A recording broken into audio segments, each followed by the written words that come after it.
உத்தரப்பிரதேசத்தில் மொத்தமுள்ள 403 தொகுதிகளில் 300க்கும் அதிகமான இடங்களில் முன்னிலை பெற்று பாரதிய ஜனதா ஆட்சி அமைக்கிறது. இது மக்களின் மனநிலையை எவ்வாறு பிரதிபலிக்கிறது என்பதை உத்தரப்பிரதேச மாநிலம் அலிகார் பல்கலைக்கழகத்தில் பணியாற்றும் வரலாற்றுத்துறை பேராசிரியர் சாந்தினியிடம் கேட்கலாம். சாந்தினி, முன் எப்போதுமே இல்லாத அளவுக்கு உத்தரப்பிரதேசத்தில் பாரதிய ஜனதா கட்சி இவ்வளவு பெரிய வித்தியாசத்தில் வெற்றி பெற என்ன காரணம் நினைக்கிறீங்க? இது பல காரணங்கள் இருக்குங்க. ஒண்ணு பார்த்தா 5 மாநிலங்களிலுமே பார்த்தா ஆளும் கட்சிக்கு ஓட்டு இல்லாமல் மற்றவர்களுக்கு ஓட்டு வந்திருக்கிறதுனால அந்த மாதிரி ஒரு காரணமும் இதுல இருக்கு. ரெண்டாவது எஸ்பி பார்ட்டியில அவங்களோட ஃபேமிலி ஃபியூட் நடந்ததுனால பல சிட்டிங் எம்எல்ஏஸ்க்கு அகிலேஷால சீட் தர முடியல.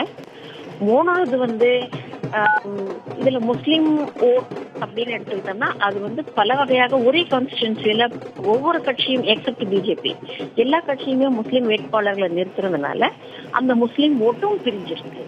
இது எல்லாமே ஒரு வகையில காரணம் அப்படின்னு சொன்னாலும் பிஜேபியோட பார்வையிலிருந்து பார்க்கும்போது பிஜேபி இந்த சமையல் எரிவாயு கீழ்தட்டு மக்களுக்கு ஃப்ரீயா கொடுத்தது ஒரு பெரிய பிளஸ் பாயிண்ட். ரெண்டாவது பிளஸ் பாயிண்ட், டிமானிட்டைசேஷன்ல கிராமப்புற மக்கள் பெரிதும் பாதிக்கப்படவில்லை. அவர்களுக்கு மோடியின் மேல் ஒரு நம்பிக்கை இருக்கிறது.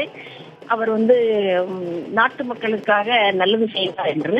இதைதான் ஒரு சர்வேல கூட நீங்க மணிக்கணக்கா நீங்களே உங்களுக்கு என்ன பிரயோஜனம் டிமானிட்டைசேஷன்னால அப்படின்னப்போ அவங்களுக்கு தனக்கு என்ன பிரயோஜனம்னு சொல்ல தெரியல. ஆனா நாட்டுக்கு நல்லது செய்யறாரு அப்படிங்கறது ஒண்ணு இருக்கு. இன்னொரு plus point Modi is without a family, ஒரு குடும்பம்ங்கிறது இல்லாம இருக்கு. மற்ற இடங்கள் எல்லாமே அந்த குடும்பம் பாலிடிக்ஸ், அந்த குடும்பத்தை சார்ந்த பசங்க பேரனுங்க எல்லாருமே வரும்போது இது அப்படி இல்லைங்கிறப்ப ஒரு இமேஜ் உருவாகுது.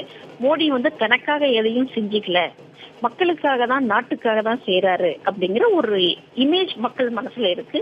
அதனால அவர் மேல ஒரு நம்பிக்கை ஏற்பட்டிருக்கு. இவர் எல்லோருடைய முன்னேற்றத்தையும் ஒரு பாயிண்டா முன் வச்சதுனால இதுல இன்க்ளூடிங் முஸ்லிம்ஸும் முன்னேற்றம் வேணும் அப்படிங்கிற ஒரு நம்பிக்கையில் அவருக்கு ஓட்டு கொடுத்திருக்காங்க அப்படின்னு நான் நினைக்கிறேன். பல்வேறு விவகாரங்கள் முன்வைச்ச போது கூட இஸ்லாமியர்கள் அதிகம் நிறைந்த தொகுதியில கூட பாரதிய ஜனதா கட்சியை பெருமளவுக்கு வெற்றியை அடைஞ்சிருக்கு. இதை எப்படி நம்ம பார்க்கலாம்?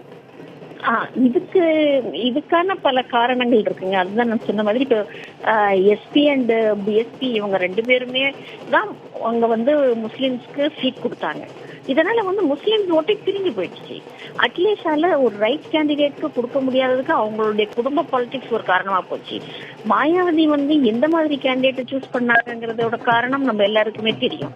இந்த மாதிரி ஒரு சரியான ஒரு தேர்வு இல்லாமல் போனது இந்த எதிர்மறை வாக்குகள் எல்லாமே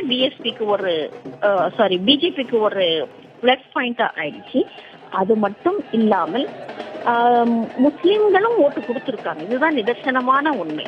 முஸ்லிம் கேண்டிடேட்டே பிஜேபி அப்பாயிண்ட் பண்ணலைனாலும் முஸ்லிம்களும் பிஜேபிக்கு ஓட்டு கொடுத்திருக்காங்க. அது ஒருவேளை இவர் மோடியுடைய முன்னேற்ற கொள்கைகளை பேஸ் பண்ணி அவர் மேல் ஒரு நம்பிக்கையை வச்சு கொடுத்திருப்பாங்கன்னு நினைச்சுக்கலாம் நம்ம.